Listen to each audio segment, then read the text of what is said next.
Hello, and welcome to our very special episode for Thanksgiving weekend. You're here with CMajor, and we are live right here on Spreaker, on our Spreaker podcast. So, happy Thanksgiving weekend.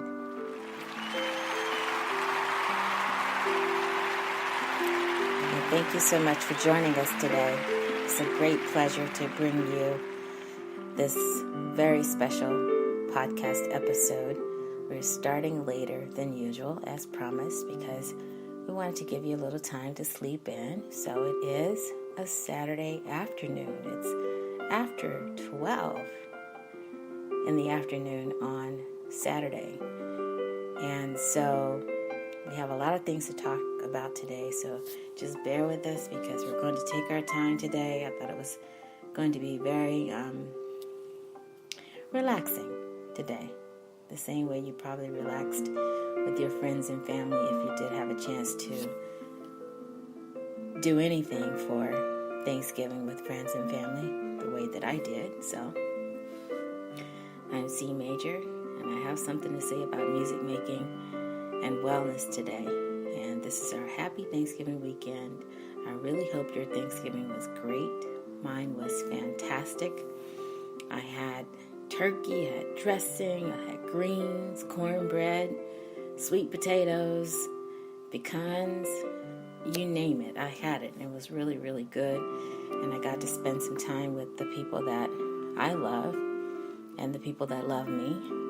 And then, of course, we love you, and we really appreciate your taking the time to listen to our podcast. So thank you so much for being here today. And if you are a listener and you're tuning in, you're listening, just know that we are talking about a fun topic today. Music making and wellness sounds serious. It doesn't mean that we think you're sick. It doesn't mean that we are going to give you a doctor's diagnosis on the show. We're not nurses. We're not practitioners that assess wellness, mind, body, spirit, health, all of those things. We're just saying that there's some research to support the idea of playing music and making music and having that music making you feel better, making you recall things that are important to you. And even before the research, I kind of noticed that. I noticed that about myself, that even if I just thought of a song and I was able to find a way to play that song in that moment, the same time that I thought about it, that it just made me happy. Even if I could just pass by a keyboard and just run my fingers over the keys, that made me happy. Just a little flurry of sound. So I want you to be thinking today, this is going to be part of your homework assignment. So I will be posting some things a little bit later over at CMajor's Classroom. So see me over there at cmajorsclassroom.wordpress.com a little bit later today. So again, we're getting a late start on our podcast.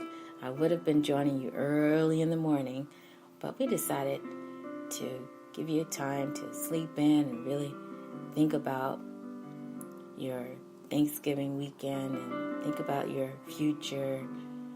Think about all the things that you can do to make your life feel better. So I hope you get something out of today's podcast episode. And then a little bit later on, I'm going to be over at the CMajor radio show.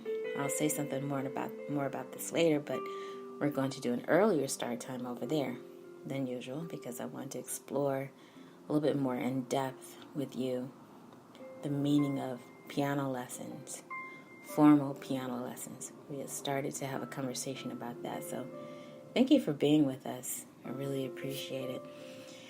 And so what I'm going to do now is pull from an interview that was done at the beginning of the 21st century as we were announcing music making and wellness as an idea whose time had come, and talking about the wellness benefits of making music as a compelling message. So even though it was done in interview form, I'm just going to take my time and try to put it more in discussion form. So you may even hear me tapping on the computer to look some things up and things like that. So feel free to take out your device and you can search along with me. So let's just say you were interested in focusing on the wellness aspects of making music when it comes to recreational music making. Maybe you're even thinking about joining a music community once you learn how to play the keyboard well enough and to bond with others. It has a lot of social aspects to it. So then we probably should talk about music technology. And the article really was focusing on a particular age group, on older adults, senior citizens, but we're going to open this up for all adults. And before I talk further about that, let me just say there's a field out there known as andragogy, or you can say andragogy, and it really would be andragogy or andragogy versus pedagogy or pedagogy. So I'm going to say andragogy. I like the long O pronunciation. But it's the method and practice of teaching adult learners. And there was a professor that really led this whole practice. His name is synonymous with the method and practice of teaching adult learners. And I'm going to be speaking more about that over at the CMajor radio show a little bit later. And we're going to say pedagogy, which is the method and practice of teaching, especially an academic subject or theoretical concept, is more reserved for all ages. But there is something that is set aside specifically for adults. So I will be exploring that because we have started to teach piano lessons over at the CMajor radio show. We're starting with the middle C approach. We've also started to do comparative learning. So if you're teaching yourself and you want to know which approach to take, it should inform you a little bit of what's out there. You may decide you want to do a multi-key approach. You may decide you want to do something else. But again, this show is going to serve the CMajor radio show by telling you ahead of time some of the things to look out for so that you can join us and you'll know what you're getting into when you turn on over there. But let's get back to today's topic. So we're talking about how to use technology for adults. So there are many adults out there that want to participate in music making. I know because I teach them on a weekly basis. I'm constantly running into adults that say they used to learn piano and they did learn it well, and for some reason now in their later years they've just forgotten everything that they've learned. So why is that? But maybe a better question is, how can they get back into it? So technology may be an option for that. So particularly for those who want to participate in music making, there are all kinds of opportunities that technology can bring to the table. So technology, meaning keyboards that have all these bells and whistles. And if you're looking for a description of what these keyboards can do, listen to last week's episode over at CMajor, the CMajor radio show over at Blog Talk Radio, because I talk pretty much in depth about the different keyboards that are out there. And you might just give a listen if you're in the market for getting a keyboard as opposed to using an acoustic piano, because I do have some adult students that say they would prefer to use an electronic keyboard over their own piano for a number of reasons. So here in the 21st century, we have electronic keyboard instruments that can use automatic rhythms for instance. You can put on something that has a beat to it. You like the way that sounds. It makes you move. And then you have all kinds of different orchestral sounds and voices. So when it comes to recreational music making, we have used technology to a point, but maybe it could be more explored. Maybe it could be explored more fully.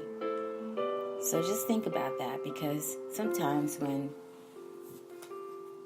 in the case of a retail setting, when you're selling somebody a keyboard, it's because they really want to just use the piano sound and that's it. But just imagine all the things you can do with a keyboard, all the attachments you can add to it and things like that. So don't rule any of that out. The opportunities to use technology to serve the adult market is really immense. It's just such a large market that can be served. So just start thinking about that. I know that there are things being developed now to help adults learn and to put everything in a concise way so they can access it. So if you're an adult, you also might want to look into something called a really useful piano poster. I've mentioned it on this podcast. I'm pretty sure I've mentioned it on this podcast. But what I like about the poster is that it gives you all of these terms for instant music making. It gives you pictures. It shows you black and white key relationship, and it shows you which keys to press. It even gives you ideas for songwriting, and then it talks to you about some of the basics. So certainly for someone who's coming back into music making, that's a very useful tool. And I know that they are developing that as we speak. So support that idea if you can. And so the idea of technology is that it can make music easy to play for many, many people. It can make it enjoyable. It can add to the quality of life. It can add to life enhancement. It allows people with a limited capacity, for example, to make satisfying music. So did you ever wonder about that when you bought a keyboard or you went keyboard shopping and then you saw something on the keyboard that said one-fingered chord? Why was it a one-finger chord as opposed to playing a finger chord? Things like that. You know, a teacher can also help you understand that. Or sometimes a salesperson can help you understand that too. Now, let me just caution you today. You may hear me sipping a little bit on my coffee. We just did 2 episodes of the coffee culture and music. And focusing on coffee culture and music, and so I like to enjoy a little coffee with my podcast today. So you may hear me step away for a moment just to take sips now and then. And it is delicious coffee, so I encourage you to have your coffee in hand if you can too. And just a heads up that on our next podcast next week, we're going to be talking about holiday music making.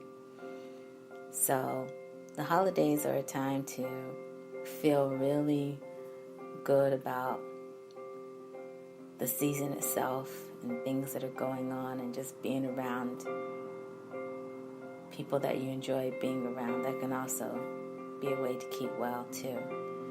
So we're trying to tie this all together. So going back to that technology idea. So if someone is limited in their ability to make music and to make satisfying music, it doesn't really even have to be for health reasons. It doesn't have to be because you have a certain condition with your hands that keep you from playing properly. But it's possible to use one-finger chords in the left hand and one-fingered melodies in the right. So just imagine you're just basically using your pointer finger on both hands to make the music that you want to make.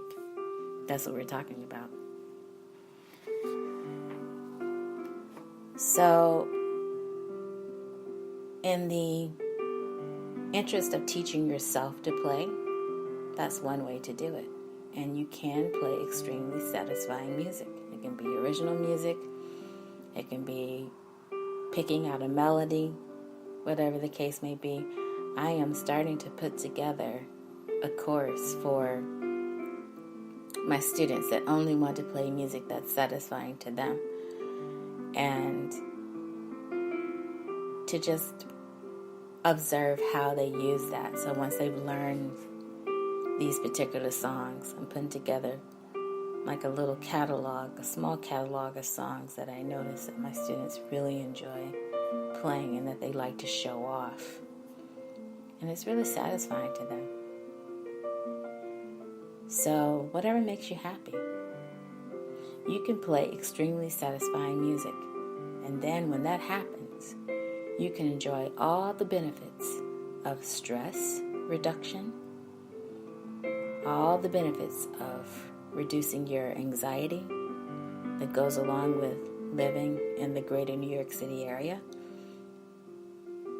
reducing all of your tension. And I had a student that saw it this way. This student worked in a very serious profession and would often say to me that once they were at the piano, that all of their tension, all of their anxiety started to go away. So just imagine that. Just imagine that. Technology, used in those ways with age-appropriate music, will hopefully be taught in classes where you have the social benefits. So this article is really pointing towards group lessons for anyone that was interested in group lessons. And then at the same time, it was opening up the conversation for those who just wanted to learn to play on their own. Now, I will say that particular student that found it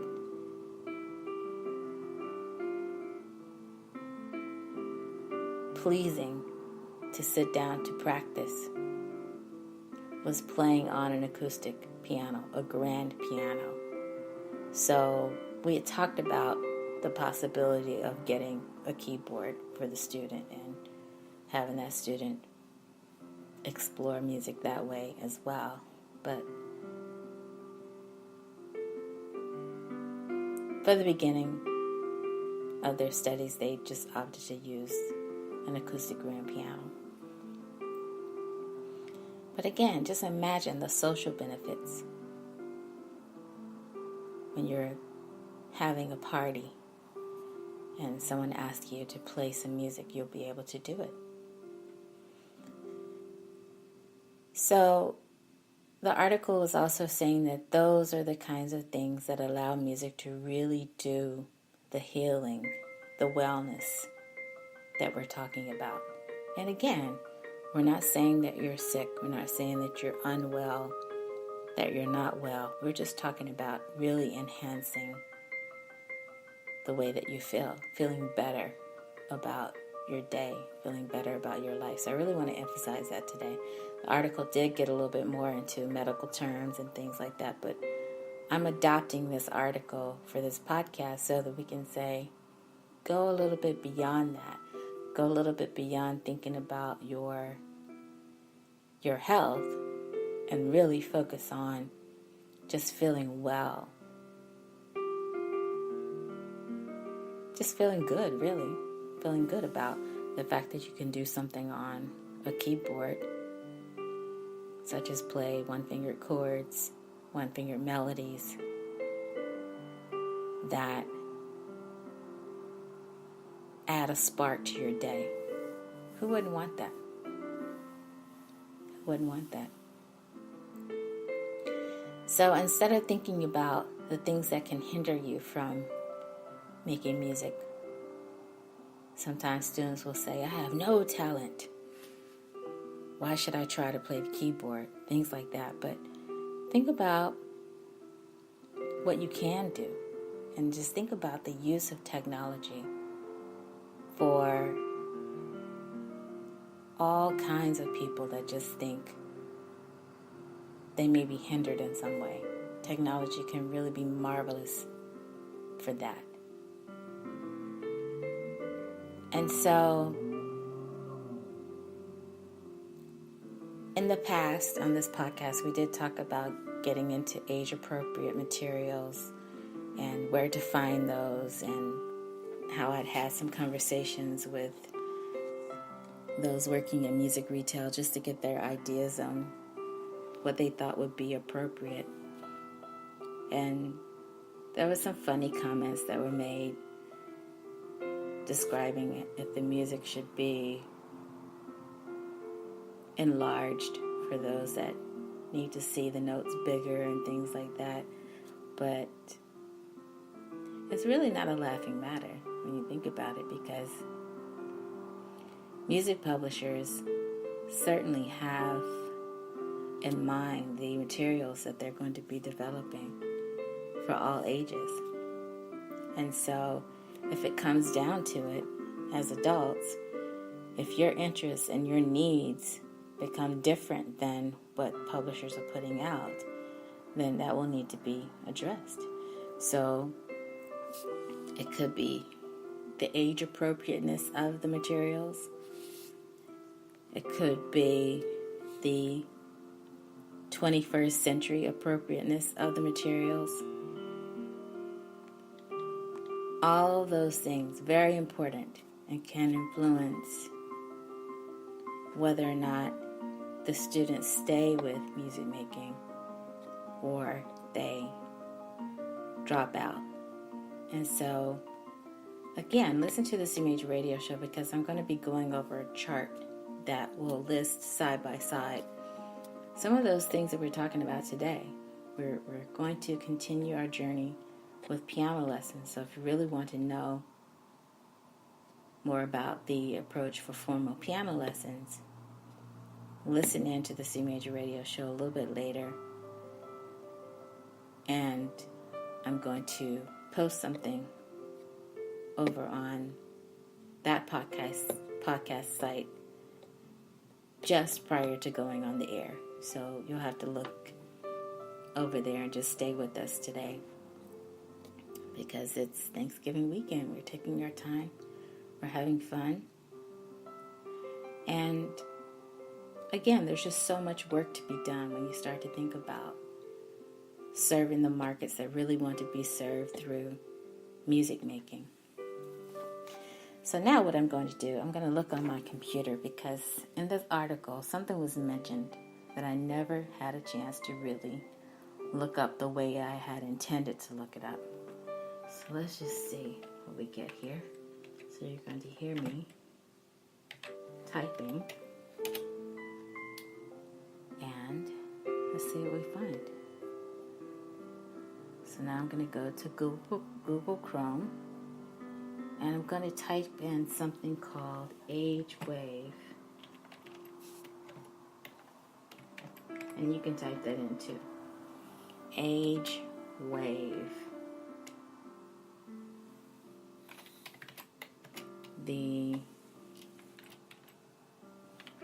challenges. Let's see how far I get with just that search. The challenges. Let's see if something pops up.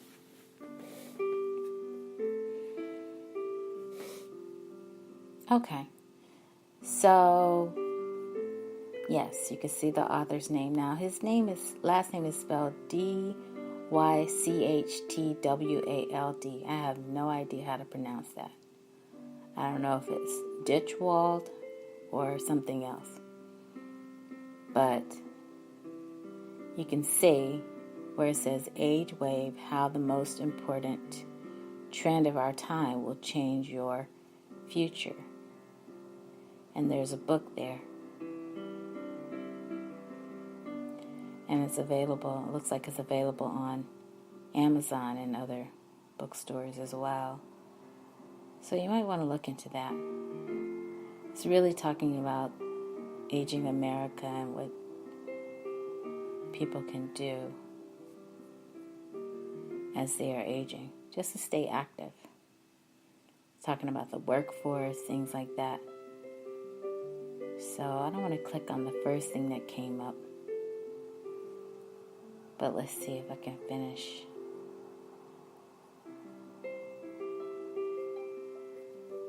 Clicking on some of this. Let me just go ahead and click on that book.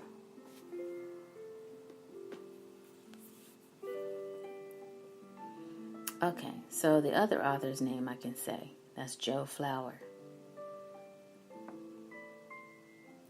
And so what they were pointing out was, they were talking about older adults, how they tend to like songs that were popular when they first started dating and going out, having relations, all of that. And was really speaking to anyone that wanted to serve that market just based on music associated with that period. And so the article also says music teachers will need to learn more about this market and how to serve it properly. And I think that's true. I think that there's so much room for polling, maybe putting out social media polls that can really start to explore what this population responds to. So that remains to be seen, I think.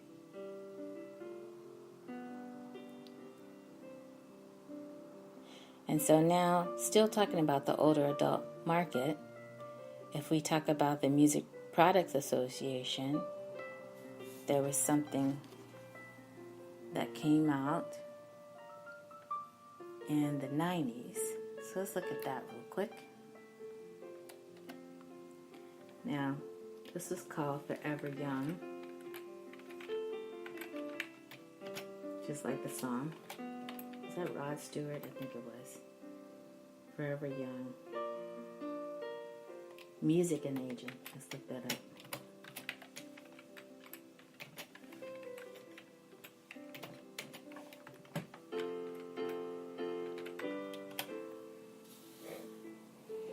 Okay, so here we go.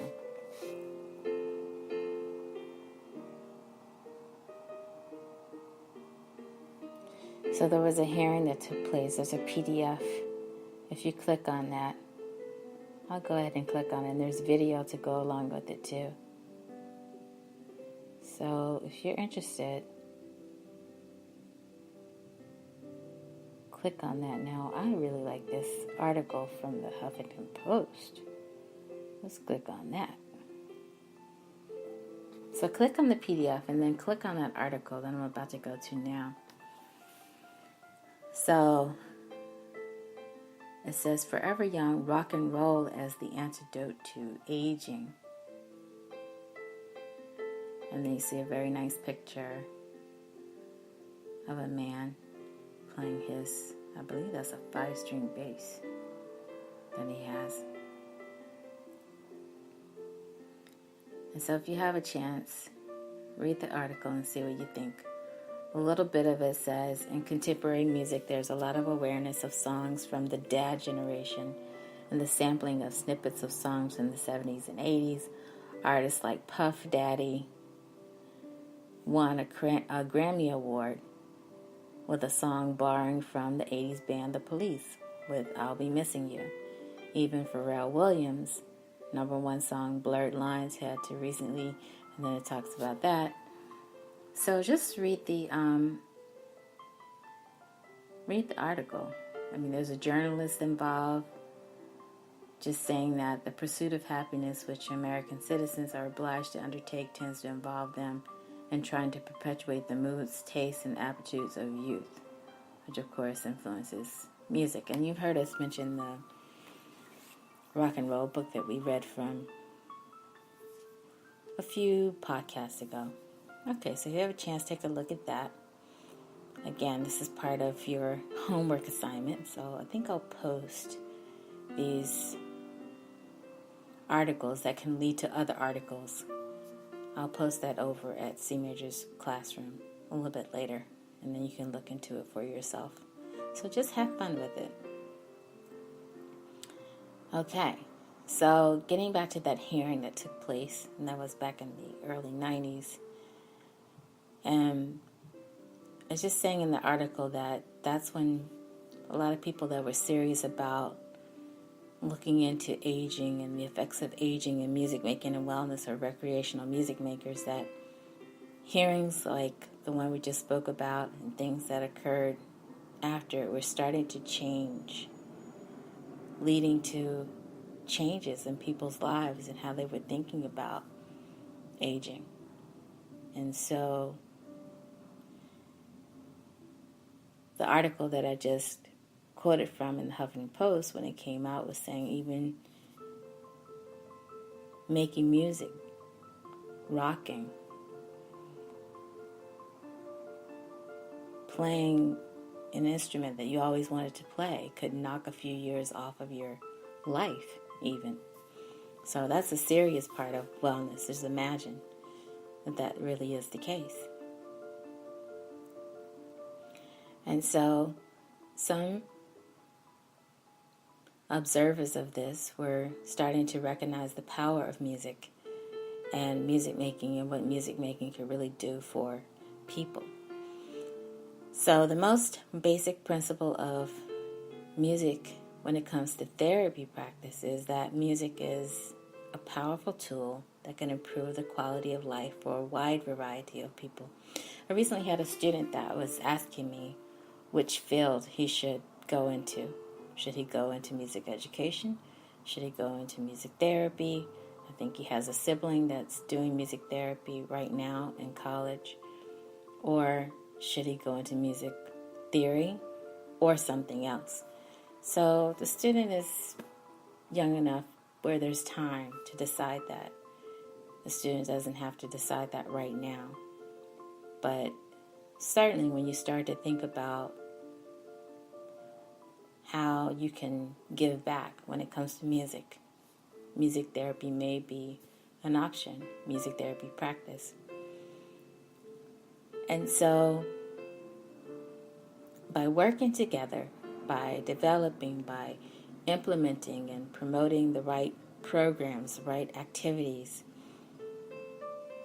as a community, we can start to improve and expand the perception of the value and the benefits of music and music making, increasing the number of active music making at all ages, and expand the market for music products and services. So as you're doing your shopping, whether it's for Black Friday or something else, start to look into that. If I can, I think I may even post a picture that I took recently. I was just out shopping, just out and about. Apparently, there's been a product that's been developed that you can actually attach to your hand.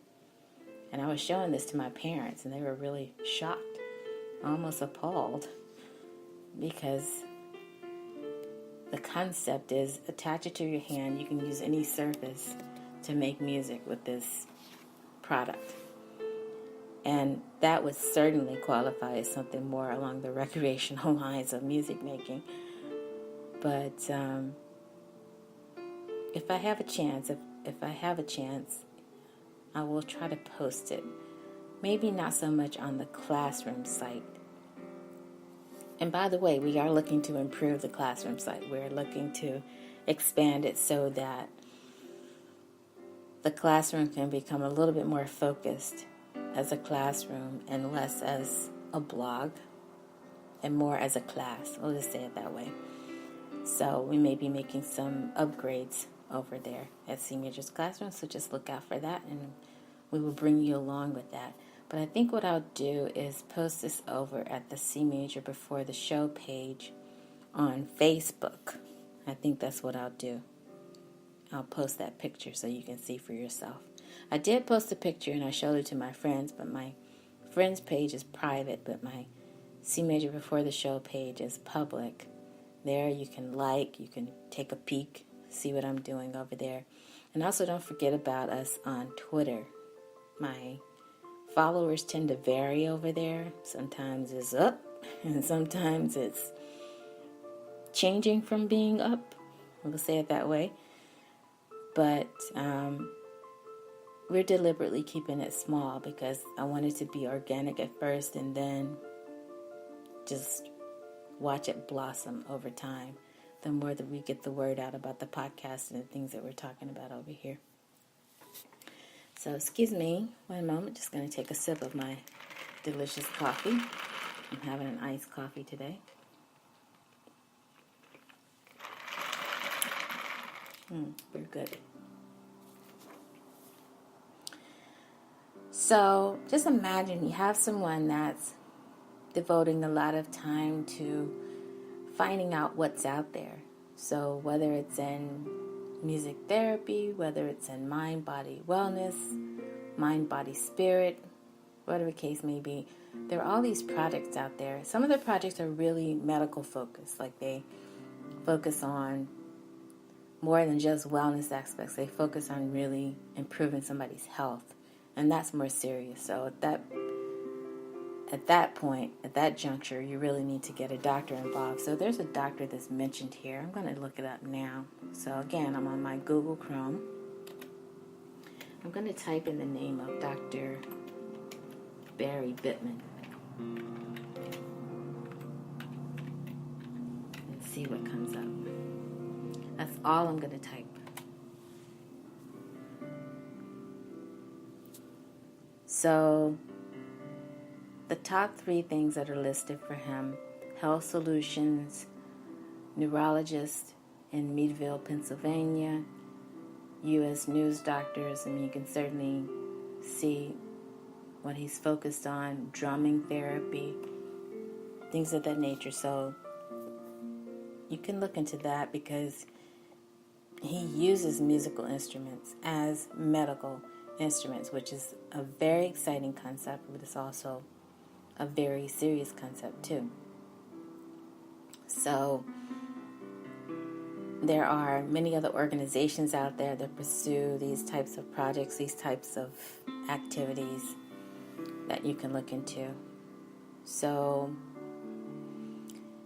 in the interview, the person that was speaking was citing a case of how they needed help that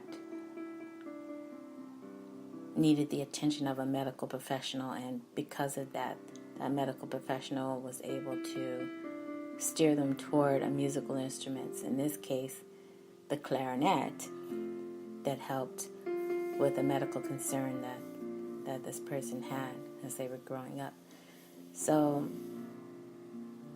we're talking about music making and wellness today. We're talking about some of the wellness aspects of music making and recreational music making and how it all ties together with your plans for learning to play a musical instrument. So however you decide to measure that, you can measure that with your own health professional. You can say, you know what, I'm not even going to go that far. I'm just going to play sounds that really keep me feeling happy inside. And I will say this, I have run into adults, especially adult non-music makers, that will say to me that music doesn't even cross their mind throughout the day. Music crosses my mind all the time. But I know that's the case for some adults that don't really like music or don't really care to hear music. So we're not really speaking to that population. We're not really trying to convert anyone. But we're just saying that if you think that you can really get something out of active music making that can help you along, then just go for it. This is just one more reason to go for it. So let me just restart my music here.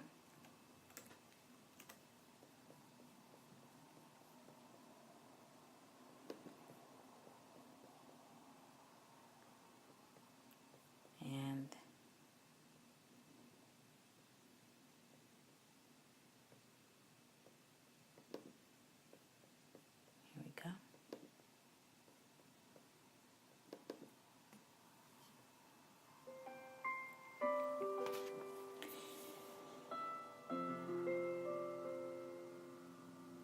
So again, just think about as you are out and about doing your Black Friday shopping, you're doing your retail music store shopping, you're going to come across salespeople, managers, store owners that have worked in the industry for a lot of years. They can give you names of instruments as well as brand names and can really tell you, direct you on how you might go about making your own music. And then I would just say keep in touch with them to tell them what making your own music did for you. It's a nice thing to share in the music community. So it doesn't matter if you are an amateur player, if you're professional and you're looking to get more into the recreational parts of music making, you've done all the serious stuff and now you want to do something that's more fun, then this is just one idea. Something to look into. We'll say it that way. And so, just imagine if everyone who really benefited from making their own music, they would just go on social media and they would tweet that. They would tweet how their life improved after they did it. So it's not so much saying, hey, I learned to play this song or I learned to play that song. If they could really say, you know what? I was playing the piano the other day. I was playing just sounds on my keyboard and all of my anxiety went away. All of my tension that I felt, my migraine went away. Things like that. I mean, again, not speaking so much to the medical benefits, but just feeling well and keeping well. It would really change, I think, the way that some people think about music. And some people do think that music is just frivolous and it's just, all that music stuff. But I believe that there's something to it. I believe there are a lot of stories out there that could be told. And the music education field itself was speaking about sometimes the pressures of performance, that if you don't perform at the Juilliard level, for instance, that maybe your story won't be taken as seriously. Maybe you really won't be heard if you're trying to say that making your own music has done something wonderful for you. But the only way that's going to be heard is if you speak up about it. If you really try it yourself and you say, you know what? I'm really getting something from this. I really am getting something from this that's improving my life.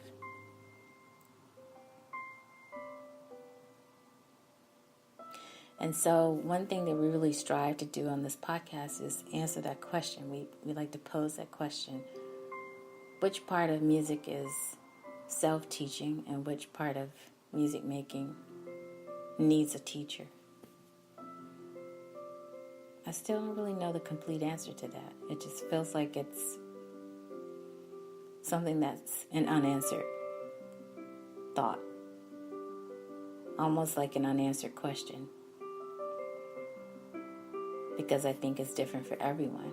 But I think the more that we hear about the stories of those being able to teach themselves like they have the right approach to it, or they have the right idea of how they want to go about doing it, and then there's a story to share it out at the end of it. There's some measurable outcome that can inspire others to do the same thing. I think we're going to hear more and more of those stories as these products, as these services become available to music makers of all ages. And so As these stories become listened to, as music teachers step away from focusing mainly on performance for students who don't want that, then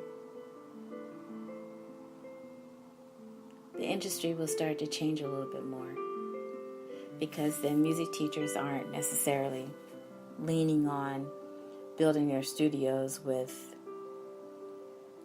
the reputation of just turning out performers, that they're also starting to build their studios with the reputation of helping people make music, doing something they really want to do that they can share instantly. And I think social media can help a lot with that.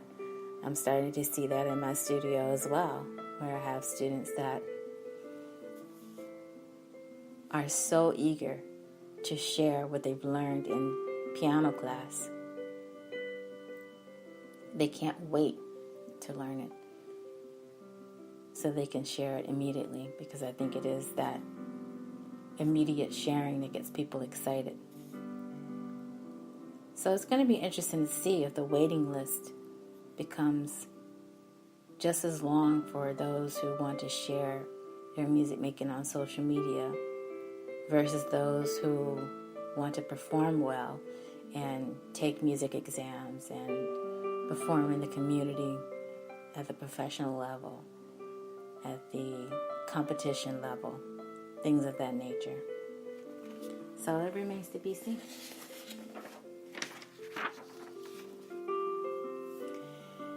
And so as we go along today, starting to see that we have a lot to say about music making and wellness. So thank you so much for joining us today here on CMajor Before the Show. And happy Thanksgiving weekend to you. So think about your own music making if you want to emphasize performing in public, or if you want to just be purely recreational, meaning making music in a group, making music with your friends, just turning on a recording and seeing what you can do with it, things of that nature.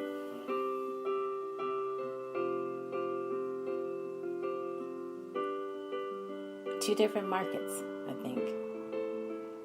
One market is going to be the one that wants to recreate what they've heard played on recordings, and they think they really have something to say, and so they'll create their own recordings of the same thing, cover tunes, going way back to the 18th century, but specifically piano music. And then you have this other market who would love to make their own music and then just enjoy the benefits of music making. So both come from the creative, the enjoyment standpoint. And curiously enough, they both also come from a wellness standpoint.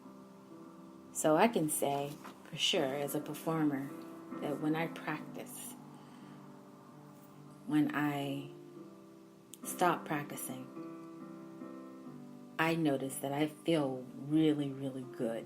I feel happy at the end of it. I feel like I can just get on with my day. I've done something that was productive. It was a good use of my time. It felt good to do it. I was working on things that needed to be worked on. And then there are my students, the ones that don't really care to play their own solo piano songs at the performance level, but at the same time, they just like to be able to sit down and play something that's pleasing to them, and then getting up from that and really feeling well at the end of that practice. So what this article is saying is that one market is underserved over another. So the well-served market would be the one that can find the score to music that they want to make music from, or the recording. And then the other market that is underserved would be the ones that just enjoy the benefits of organizing sounds as they come and seeing what happens on the spot, that spontaneous music making. That reminds me of a pianist that I met, and this person would have concerts that were totally 100% spontaneous, not previously rehearsed, just sit down, just playing, and then the music would just go away. So it was just in the moment spontaneity. And it wasn't improvised, it was just music. And so, how do you serve someone who can do that, who can just sit down and just play from their soul? And how would you teach someone like that? And furthermore, how would you reach someone like that with music making and serve them? Would you approach that person and say, I see that you're playing the piano. Would you like to do the same thing on a keyboard and see what happens? Who knows? I think that the possibilities are immense, like we said earlier.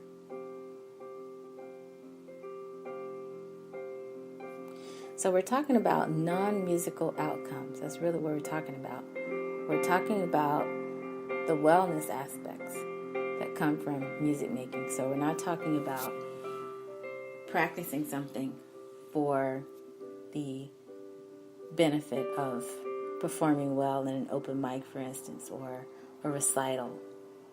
But what happens when you play something and then you just feel well, you feel really good about it? How can the music products industry really address that? Would they come out with a book? Would a publisher say, these are songs to keep you well? Now we have the benefit of Siri. We have the benefit of Alexa. Would we say, hey, Siri, give me an idea for a song that would make me feel well right now in this moment. I have a migraine. Or I'm not feeling so well. I'm feeling sad. Siri, do you have any song suggestions for me? What should I play? Siri, give me some ideas of sounds to play. Should I play string sounds right now? Or should I play keyboard sounds? Should I play honky-tonk piano? Should I play a trumpet sound? What's going to help me feel well right now? What's going to bring a smile to my face? Would Siri have an answer for that? Would Alexa have an answer for that? Would Alexa know what songs I really need to hear that keep me well? It also depends on the mood. Songs that enhance your moods, would that be an example of a music product that would come out? I think it remains to be seen. So the more measurable outcomes that we have to say that music provided this benefit, then maybe there might be a supply of products, a demand for books that specifically speak to that. Who knows? We're still just exploring all of this as the 21st century really takes off, and then the concept of music making and wellness in the 21st century takes off as a movement. So I'm going to skip over this next part because it gets really, really specific about the post-war period and big ideas that were being developed for veterans. I think I'll come back to that because that's a very serious topic. I'll come back to that in another podcast episode because there's so many documents here that can be explored that really speak to that. We're talking about the 1940s and 50s and veteran administration hospitals across the country using music to benefit veterans. I think we'll explore that in the future. But let's go more to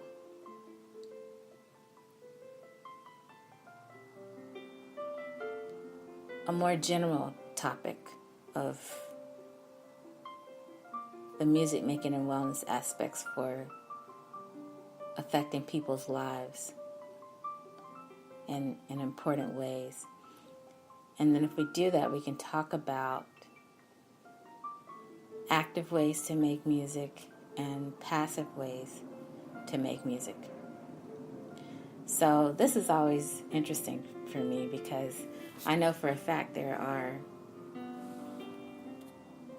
some musician friends of mine that prefer not to even learn to play an instrument at all. They would just prefer to make music as a producer and practice clicking a mouse and punching buttons and putting sounds together, working with loops and things like that. So it's an active/passive way of making music too that also brings benefits because you're still involved with music. So there's a difference between somebody who will say, when I sit down at the piano, suddenly 2 hours have passed and I didn't even know where the time went. There's a difference from somebody that will say, you know, I sat in the studio and I was playing with Fruity Loops and I was playing with all this other software and 2 hours went by and I didn't even realize where the time went. I was just putting together loops. I was just dragging and clicking. So which one is considered more active? Which one is considered more passive? That's something we have to think about too, measuring that. But we will say this, that sometimes when you're sitting down and you're playing without thinking, that can be considered passive participation, that you're not really staying focused on the music, that you're allowing your mind to think about, oh, what should I have for dinner today? Or what should I do next when I get up from here? Just letting your fingers just play, but not really actively participating, not actively practicing, not making the music better.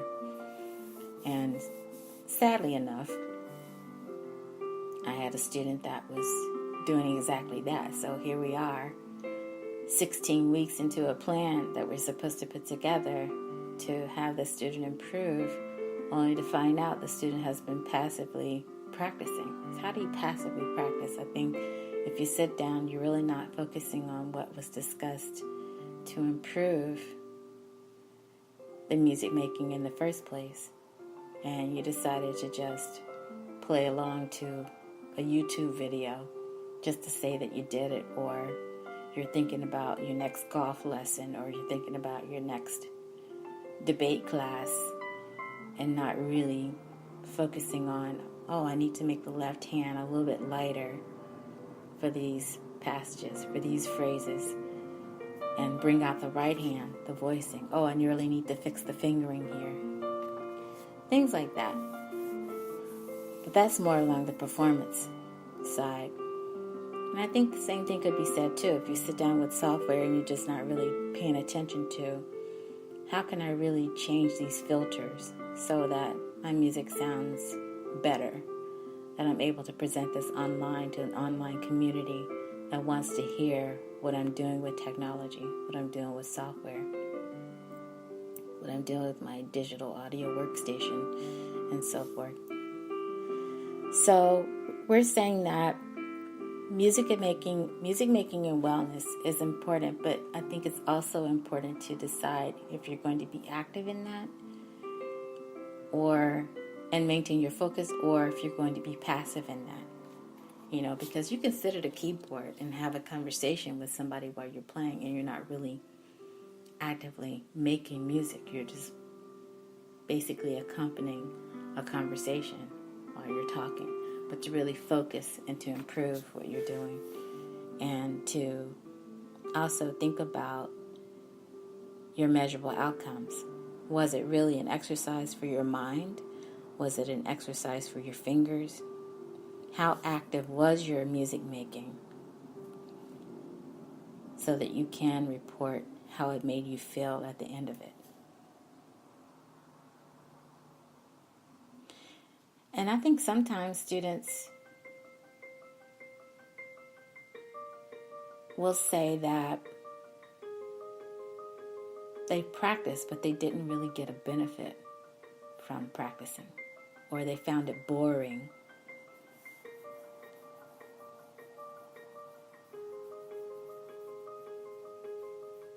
So then that question becomes, well, how can the music teacher help them to really focus more so that they won't be bored when they're practicing? They can be more active in bringing out the artistry in the music, things like that. That's really a conversation I think that's more appropriate for the CMajor radio show, as we start to develop piano lessons over there that we can share over online radio and help you to make your own music. But when you make your own music, just know that you can play songs that are happy, you can play songs that are sad, you can play songs that shift your mood, you can make your music that's very personal, or it can include others. Which one do you want to do? Do you want to take group piano lessons, or do you want to take one-to-one piano lessons with the teacher? Or do you want to just put together a band? It's really, really fun to hear some of these bands that started out just making music, and they knew that they weren't very good, but because they were actively making music, that over time they just became really, really good. And they did it because it felt good to do it, and they were socializing with their friends and so forth. It helped them to manage their stress. It helped them from doing things that may have been destructive to them if they had not been playing music in the first place. So shifting your mood, making your own music, make it personal, sharing music with others, promoting wellness for yourself, helping to manage stress. So unlike a lot of other activities, music is something you can do for a lifetime, and it does get better the more that you do it. I have very rarely heard anyone say, I practiced the piano and I became worse. I just really can't recall hearing somebody say that they became worse the more they practiced or the more they played. I have heard someone say that they thought they were really bad at piano, and those were their words, and they didn't understand why they were so bad at piano. But that person had really high expectations for their talent, and they were really comparing themselves side by side. I think the other beautiful thing about music making and wellness is that you don't have to compare yourself with others, that you can say, this is the personal way that I like to make music, and may it be so, and then you just make the best music you can make. So that's another message that we share here on CMajor Before the Show. Time and time again, make the best music you can make. So music making maintains, it provides a sharpness of mind, it provides opportunities for new learning. All of these things are important. It's an outlet for feelings. And I can say that firsthand because as I became CMajor, the artist, that's what happened for me. Just expressing my feelings, expressing the heartbreak, expressing the wonder, and then speaking about the positive outcomes of that, which I have yet to really speak in more detail, but not with oversharing, but just saying that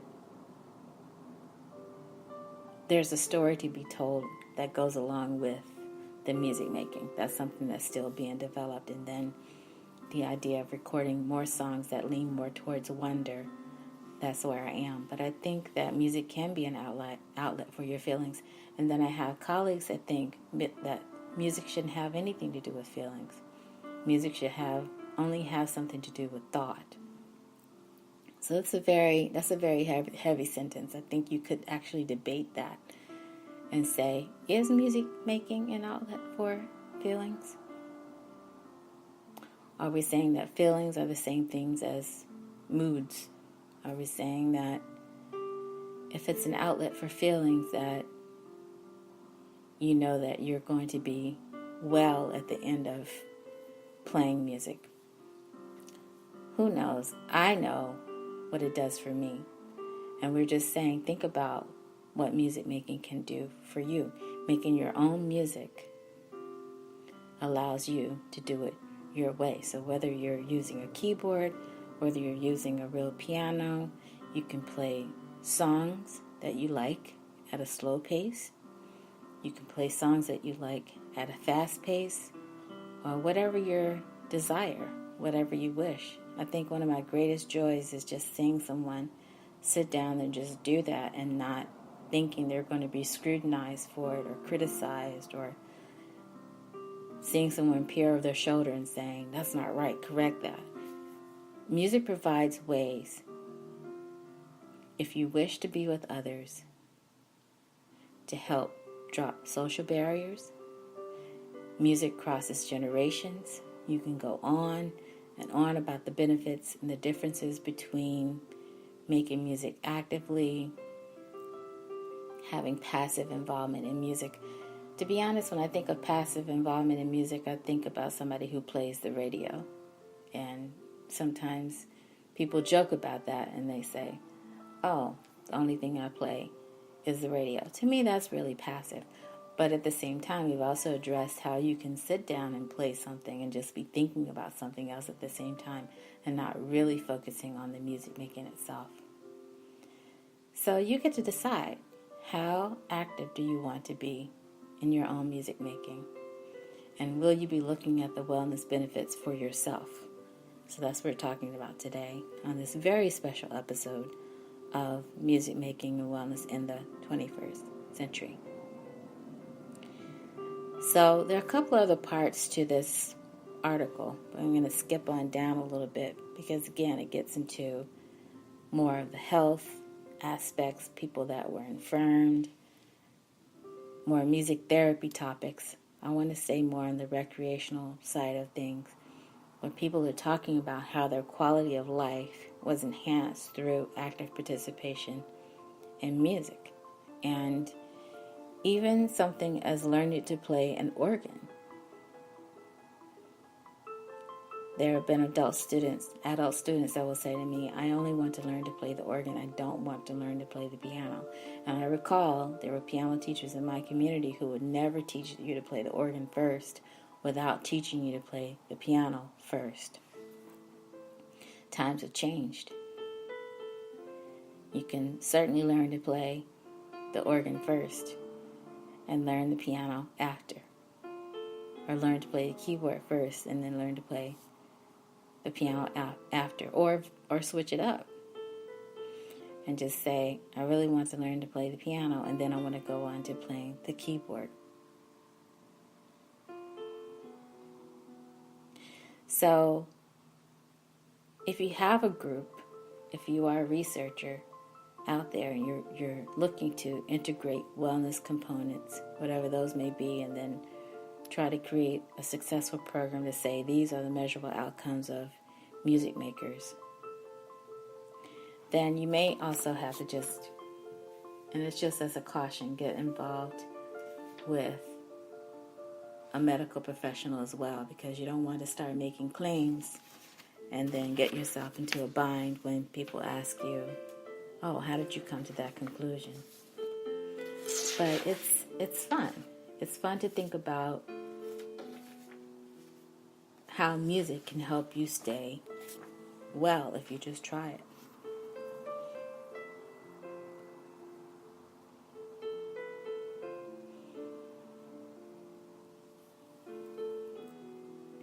Okay, so now I'm looking at another part in the article that I like to bring out. And every time I look at this article, I really start to see that there's so much here that talks about health. And you just have to extract the parts that really stay focused on recreational music making. But if you are a researcher, you can have a keyboard class that's more focused on wellness enhanced lessons, whatever those may be, versus lessons that are less wellness enhanced, whatever those may be, and then just study those. Study those participants and see what you come with, what you come out with. So there are some professionals that feel really strongly about the health benefits that can be achieved by older adults specifically who learn to make music. But the environment needs to be supportive, it needs to be socially enjoyable, etc.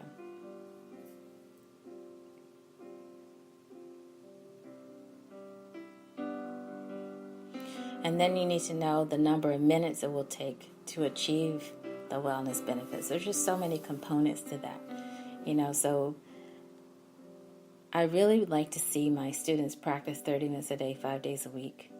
But I'm also finding that the ones that decide to practice 5 to 6 minutes to 10 minutes a day, 5 days a week, they're also able to see the results that they want to see. It really depends. So keep in mind, we've mentioned a lot of things, learning to make your own music in a group environment can help reduce stress, can help reduce anxiety, can help you feel well. That really changes your mood. Then it's something that society needs to know about. If you can say, you know what, when I played this song, or when I played music, when I played the keyboard for this length of time, I really started to see my mood lift. I really started to feel better. I really started to feel well. I really started to feel like laughing. I really started to feel that there were all these benefits. I really like making music in a group. Or maybe you said, I really like making music as I'm practicing on my own, as opposed to being in a private teaching situation where you may feel a little bit more pressure. So the Music Making and Wellness project, it really talks about the benefits. It talks about you have just one more reason for learning to play a musical instrument. There's a value that's added when you start talking about the joys of music making and the benefits that come through that. But we're just beginning to understand, and this as a music community, the less well-known benefits, the additional benefits that come from music making. How do you measure that your stress has been reduced? These are the things that we're talking about. How do you measure something like that? You can say, I felt like my stress was relieved, but how do you know it's really relieved? Things like that. So just keep that in mind. And let us know how you are feeling when you're out there making music. Now, I have a little bit more to mention today, but I think I'm going to stop right there because it does go more into a discussion of what manufacturers should be doing. It goes more into like different demographics and things of that nature. But let me know what your thoughts are. What I'm going to do is post those 2 publications that I talked about. So look for those over at CMajor's classroom, and I hope that you have a very happy Thanksgiving weekend for the rest of your weekend. Thank you so much for joining us, and feel free to join us next Saturday, and we will be here early in the morning because we want to talk with you about holiday music. So that's going to be coming up. and I have some suggestions for that. I think what we might do is just put together like a list of songs, like top songs that we think that you might be interested in learning to play on the piano. And then you can let us know, give us some feedback on that. Say, you know what, I don't know if I would like to play that song on the piano, because that helps us to know a little bit more about you. So, thank you again for joining us here on C Major Before the Show. Don't forget to join us a little bit later on in the late afternoon, early evening hours as we bring you piano lessons over at the C Major radio show. Have a wonderful Thanksgiving weekend, and we'll see you right here again on C Major Before the Show. Take care and make the best music you can make. And most of all, stay warm.